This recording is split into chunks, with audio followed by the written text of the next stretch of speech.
उस पिछड़े वर्ग के तथाकथित क्षत्रियों से भी अनुरोध कर रहा हूं कि तुम्हारा क्षत्रित्व किसी कमजोर को दबाने में नहीं है।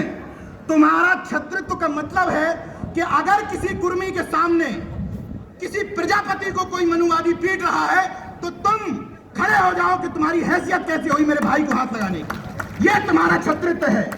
जो तथाकथित जातियां छत्री लगा के घूमती हैं, कुर्मी छत्री, यादव छत्री, मौर्य छत्री और निषाद में जल पछाड़ छत्री और प्रजापति ब्राह्मण है और विश्वकर्मा ब्राह्मण है, तो अनुरोध है कि कम से कम गांव में यूनिटी बनाइए।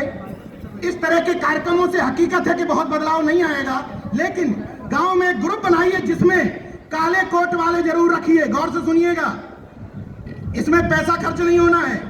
ब्लॉक स्तर पर काले कोट वाले मतलब वकील संगठन में जरूर शामिल करिए। हमारे जैसे बकैत पत्रकार जरूर होंगे आपके ब्लॉकों में, उन लोगों को शामिल करिए। सामाजिक कार्यकर्ता जिनको कहते हो कि चंदे के दम पे चलता है, उसको शामिल करिए। और वो लड़का जिसको आपने हमेशा ये कहा कि अरे ये लखनऊ जाता है, दिल्ली जाता है, फर्जी फोटो खिंचाता रहता है, वो आपके लिए फुल टाइमर है। वो लड़का फुल टाइमर है, उसको अपनी टीम में शामिल करिए। जब 5 काले कोट वाले 5 पत्रकार थाने पर खड़े हो जाएंगे तो आपका उत्पीड़न बंद हो जाएगा। किसी विधायक, किसी सांसद, किसी नेता की तरफ हसरत भरी नजर से देखने की जरूरत नहीं है। निश्चित तौर पर राजनीतिक कुंजी से बहुत सारी चीजों का परिवर्तन होता है। अगर मायावती जी सत्ता में नहीं आती तो ये जगह हमें नहीं मिलती, निश्चित तौर पर होता है। लेकिन कांसीराम साहब ने केवल एक बात थोड़ी कही थी कि बिना राजनीतिक कुंजी से कुछ हासिल नहीं होता। उन्हीं मान्यवर कांसीराम साहब ने यह भी तो कहा था कि अगर सामाजिक परिवर्तन के बिना कोई राजनीतिक परिवर्तन हो जाता है तो बहुजनों के काम का नहीं रहता। वो सामाजिक परिवर्तन के लिए कौन लड़ेगा?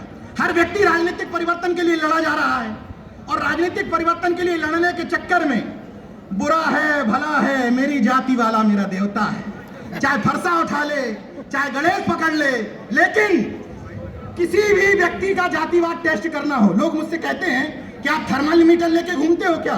कोई जरूरत नहीं है। 15 मिनट उसकी जाति के नेता को सामने बुराई करो, उसका जातिवाद बाहर आ जाएगा। किसी का भी टेस्ट करके देख लो, और नहीं बाहर आया मतलब बहुजन मिशन का असली योद्धा है। असली योद्धा वही है जो जाति के नाम पे ना फिसले, जो जाति के नेताओं की गुलामी से उबर जाए।